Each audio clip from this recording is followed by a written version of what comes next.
Bonjour et bienvenue sur Les Visionnaires, l'émission dédiée aux professionnels de la coiffure.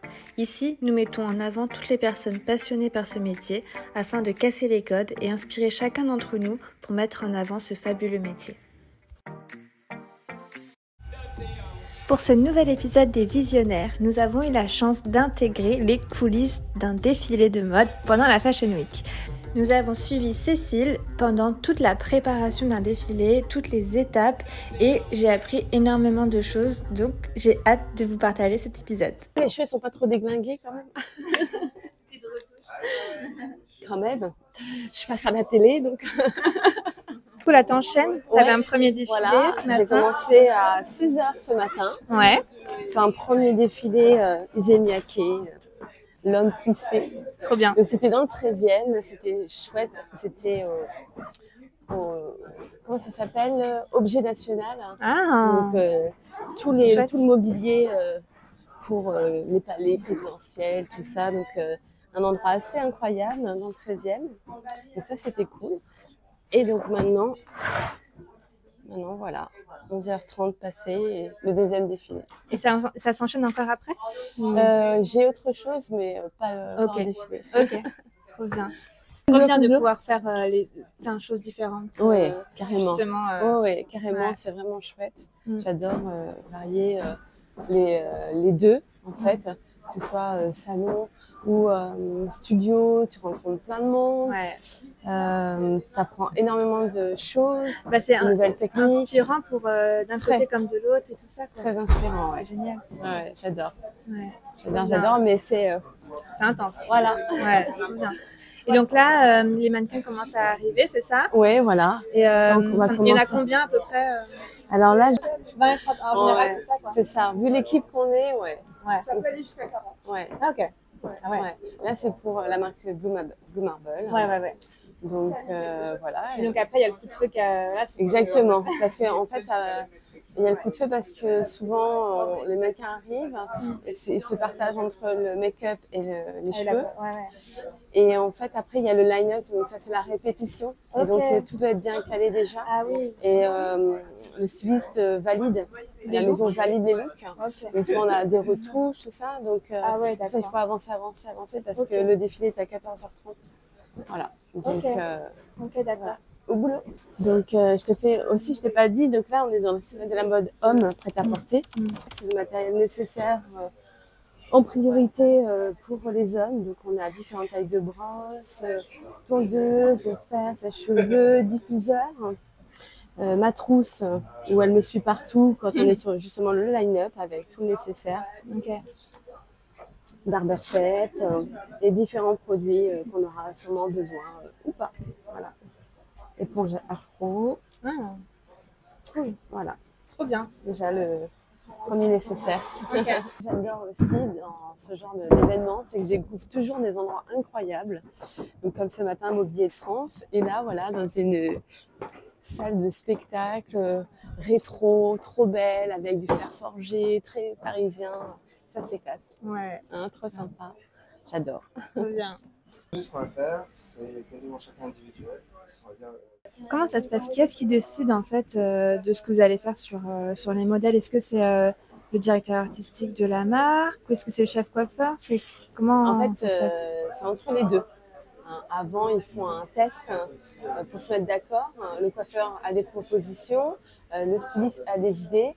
Et ensemble, en fait, ils essayent de choisir, se mettre d'accord. Okay. Après, on peut avoir un look qui est défini pour tous les modèles, même look, ou au contraire, c'est un style pour un modèle, tel modèle. Comme là, c'est un style pour un modèle. Voilà, aujourd'hui. Et ça s'est décidé. Et en même temps, c'est pas du sûr. Donc, en fait, on le fait évoluer si besoin. Ok. Donc, vous pouvez être force de proposition aussi, voilà. Selon... C'est ça. Ok. Exactement. Il faut improviser parfois. Et donc, c'est pour ça que Tariq nous guide parce qu'il connaît bien la marque, il connaît bien la maison. Okay. Et donc, il connaît l'esprit. Ok, ouais. Et donc, donc forcément, il sait à peu près. Voilà. Ouais. Exactement. Okay. On le suit. Ok, voilà. Génial. Ok, top.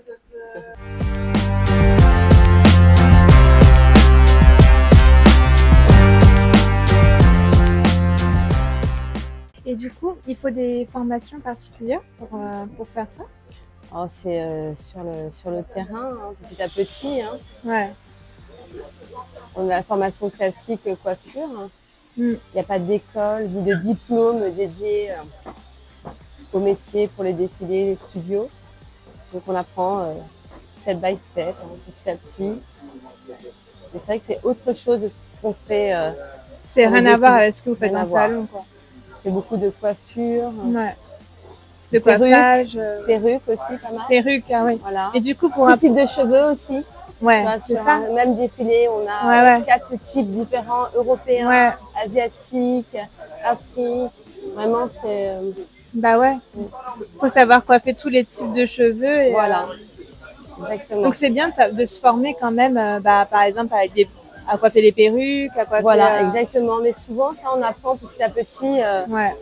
Moi, j'ai pas de formation perruque, mais j'apprends avec mes collègues qui, eux, se sont spécialisés. Trop bien. Et puis, il y a tout le temps quelque chose à apprendre en même temps. Tout le temps. Okay.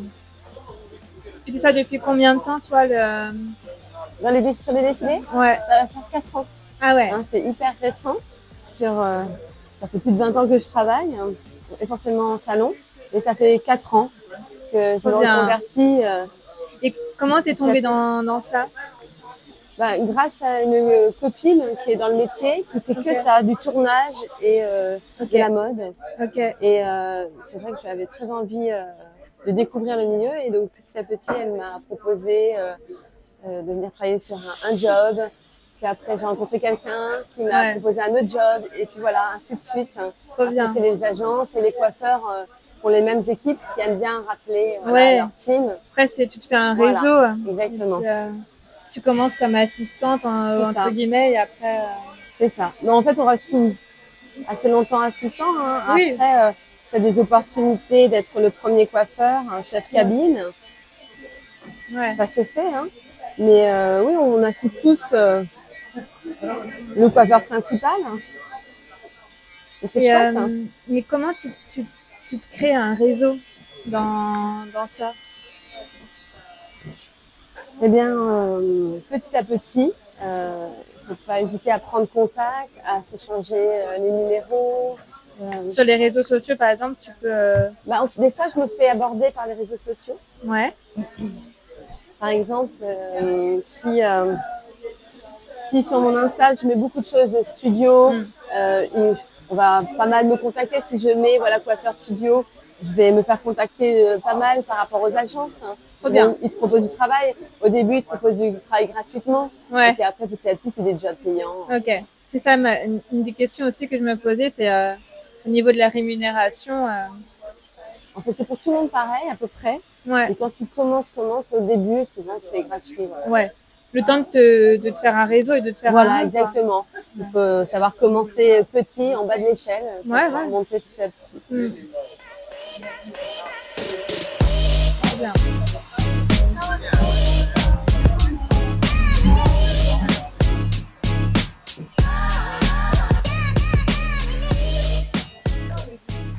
Du coup, tu dois obligatoirement parler anglais. Et oui, c'est international, donc je fais l'effort. Et tu apprends sur le tas ou tu prends des cours? Oui, je prends des cours en plus quand même parce que c'est vraiment c'est agaçant la barrière de la langue en fait. Donc et c'est surtout que en fait quand je voyage, quand je suis avec des amis, quand c'est un univers où il n'y a pas un impératif, un résultat sur un court temps, ça va. Mais là il y a le stress, donc il faut comprendre vite, répondre. Donc c'est pas les mêmes enjeux. Donc là du coup c'est pour ça que j'essaye de progresser. Parce que tu peux même avoir des consignes, les stylistes, les chefs coiffeurs et tout, ils peuvent parler en anglais, quoi. Donc avoir des consignes exactement. En anglais. C'est que en anglais. Hein. Souvent je travaille avec des équipes 100% anglaises. Où je suis des fois la seule française, donc je suis obligée de me débrouiller. T'as pas le choix, quoi. Non, pas le choix. Dans le grand bain.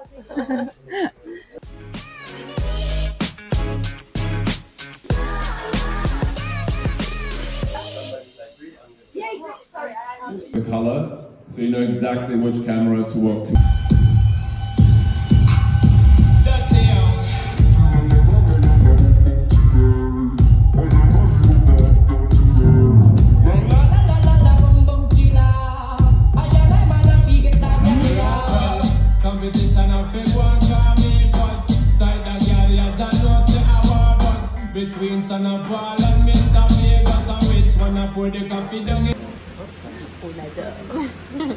Donc, alors mon meilleur souvenir, c'est mon premier souvenir. Donc, c'était pour le défilé Balenciaga. Et donc j'ai coiffé la première fois un modèle homme. Et en fait, on m'a demandé de faire un plaqué lissé. Écoute, j'étais tellement flippée, je savais même pas comment tenir mon peigne, tellement c'était le stress, l'organisation. Et ça, je m'en rappellerai toujours. Mais pourquoi je sais même pas comment tenir mon peigne, quel produit mettre, quel lac, quel gel, je sais pas. Donc voilà, c'est la première expérience. Voilà. Am I beautiful? Yes. Parti pour le line-up.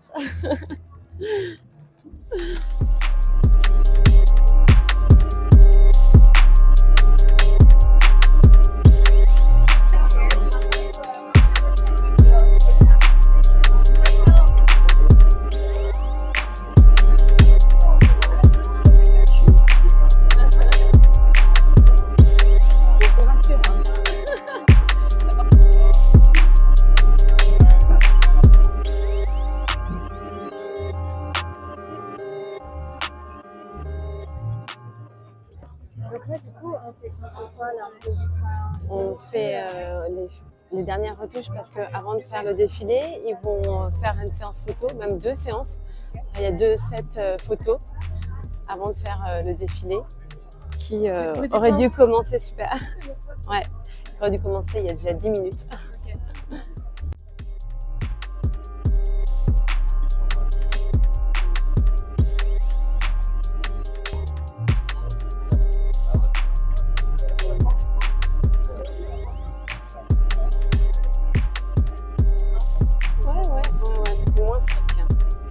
Good job. Alors, du coup, Cécile, on va. Le rush Ça y est, le rush est passé. Voilà, le défilé là va commencer. Donc voilà, c'était cool. On a bien bossé, on n'a pas arrêté. La collection a l'air vraiment sympa. Ouais. Les looks, J'adore. voilà, mouillés, Ouais. effets plaqués et en même temps naturel, très sympa. Avec les capuches et les couleurs Ouais, c'est trop beau. de la collection. Donc c'est cool. On a hâte de voir Le sur résultat. les podiums. Ouais. Ça doit être satisfaisant de voir le résultat sur le final avec les vêtements, Carrément. tout. Ah ouais. Carrément. C'est vraiment chouette de voir ça, puis toute l'effervescence. Ouais. Donc c'est vraiment. C'est quoi ton moment préféré dans les défilés? Peut-être ça, ouais, quand on fait quand voilà, ça y est, tout le monde est prêt et que voilà, les mannequins vont être lancés. Okay. Et nous, on sait que voilà, on a fait le job. Ouais. C'est un peu la pression qui redescend. Voilà, on commence à être content un peu de ce qu'on a fait et on n'a plus qu'à apprécier le résultat. Soit si on a la chance d'avoir une bonne vue sur les podiums, soit sur les écrans. Donc ça, c'est vraiment sympa. Génial. En tout cas, c'est cool de ça avec moi aujourd'hui. Bah ouais, merci beaucoup. Suivre. Merci beaucoup de nous avoir montré un peu les coulisses, tout ça, comment ça se passe. C'est hyper intéressant et on sait pas en fait. On a un peu une image comme si c'était un peu secret. La mode, tu sais, les backstage, l'ambiance et tout. Moi, je savais pas. J'ai appris plein de choses. Donc, je pense qu'il y en a plein qui apprendront plein de choses aussi. Bah, ça me fait plaisir envie de partager, en tout cas, avec toi, avec ta communauté. Ouais, trop bien. Ouais, c'est vraiment cool. Et du coup, quel conseil tu donnerais aux coiffeurs, aux jeunes coiffeurs qui veulent se lancer? Est-ce que tu sais qui il faut contacter? Est-ce qu'ils peuvent te contacter toi, par exemple? Pourquoi pas. Après, moi, j'ai pas de contact direct avec les agences qui proposent les défilés. Mais en tout cas, effectivement, faut pas hésiter à proposer sa candidature aux agences qui s'occupent des coiffeurs, qui eux-mêmes sont sur des défilés. Et voilà, pas être timide et ne pas hésiter à aller voilà, donner son numéro, échanger de compte Insta, TikTok, et de suivre un peu de ce qui se passe, être curieux, et de pas avoir peur, et de pas être dans la retenue. Et quand on commence, on fait tous des bourdes, c'est normal, mais voilà, on commence tous, hein, donc faut pas hésiter, faut pas être timide, et faut y aller parce qu'on n'a qu'une vie, hein, donc si ça attire, il faut absolument se lancer, faire. Voilà. Trop bien, c'est un super conseil En fait, c'est vrai que quand enfin je me suis décidée, je me suis dit, mais en fait, je suis freelance, en fait, je me suis dit, pourquoi pas faire un peu de mode, vu que j'adore ce milieu. Et maintenant, je suis freelance, donc, parce que quand on est salarié, on peut pas faire ça. On est redevable de son planning du lundi au samedi. Et donc, du coup, on peut pas se permettre de dire, bah, écoute, là, ce jour-là, je suis pas là, je suis pas là. Et quand tu es freelance, bah, tu as plus de temps, tu fais ce que tu veux avec ton planning, enfin presque. Et du coup, je me suis dit, pourquoi pas? Mais je me suis dit, non, mais je suis trop vieille, c'est sûr que c'est plus pour moi. Et donc, ma copine qui m'a dit, mais non, pas du tout, tu peux te lancer, tu peux commencer petit à petit. Et donc voilà, quoi, il n'y a pas d'âge pour se lancer. Il faut pas s'arrêter en se disant, non, mais ça y est, j'ai loupé ma chance.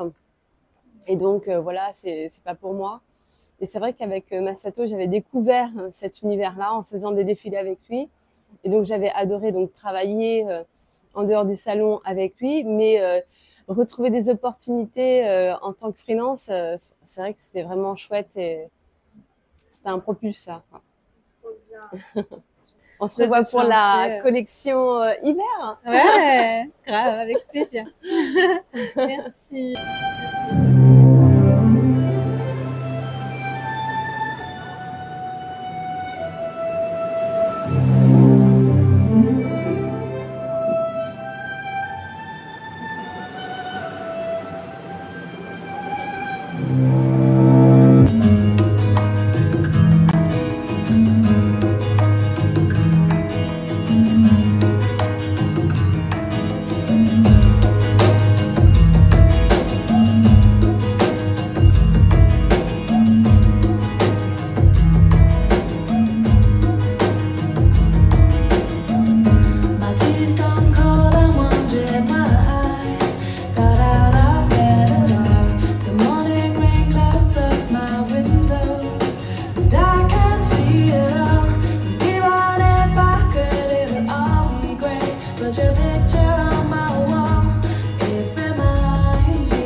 Voilà, donc je rentre à l'instant du tournage de cette vidéo et en fait, je voulais préciser un peu quelques petites choses parce que moi, c'était ma première expérience. Donc, j'avais jamais été dans les coulisses d'un défilé, le milieu de la mode, tout ça, ça m'a toujours intéressée, mais j'avais jamais eu l'occasion de voir un peu les coulisses. Et j'avais un peu cet a priori que je pense beaucoup de gens ont, un peu de l'inaccessible, des gens qui se la racontent, qui disent pas bonjour, et notamment dans la coiffure, je pense que on a un peu ce préjugé-là que les coiffeurs des défilés, ils se la racontent ou ils sont des coiffeurs studio, tout ça. Et en fait, pas du tout. Donc, c'est pour ça que je voulais faire cette petite vidéo. J'ai trouvé que tout le monde était super gentil. Tout le monde se dit bonjour, tout le monde est souriant, tout le monde se parle bien. Alors, peut-être que ça dépend des défilés, ça dépend des équipes, bien sûr. C'est comme partout. De toute façon, c'est comme dans n'importe quelle entreprise ou dans n'importe quelle. Enfin, voilà. C'est partout pareil. Ça dépend de l'équipe, ça dépend des gens. Il y a plein de gens différents et certainement qu'il y a des gens dans ce milieu-là qui se la racontent et qui sont pas très cool ou quoi. Mais c'est pas je pense que c'est pas du tout obligatoire que ça soit comme ça.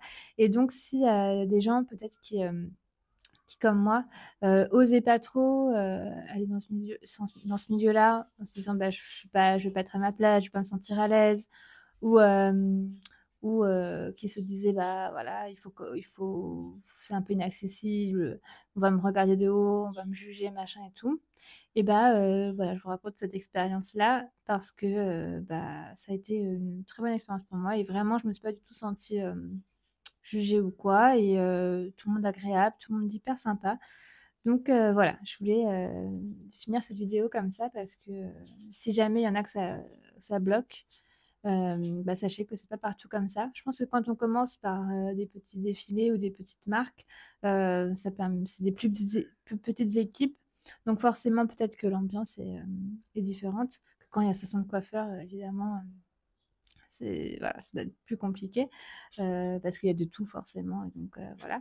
Mais là, en l'occurrence, une petite équipe, un défilé à taille humaine, mais c'était tellement inspirant les vêtements et tout. Enfin, j'ai adoré. Même le designer, même le directeur artistique et tout, hyper agréable quoi. Ils disent bonjour à tout le monde, ils sont très sympas. Donc voilà. Très bonne expérience et j'avais envie de rajouter ça dans cette vidéo parce que voilà, je me suis dit que s'il y en avait que ça a bloqué, bah faut pas. Faut pas parce que voilà, c'est pas forcément inaccessible, c'est pas forcément tendu ou c'est pas forcément désagréable partout. Donc la preuve, là, c'était hyper cool. Et pourtant, le défilé était magnifique, enfin très pro, tout ça. Il y avait juste une ambiance cool, mais tout était pro, tout était carré. Voilà. Donc, c'était ma petite expérience et c'était trop cool de faire ça en tout cas. Et j'espère que ça vous aura plu et que vous aurez appris plein de choses comme moi. Et voilà, je vous dis à bientôt pour une prochaine vidéo. Ciao, ciao!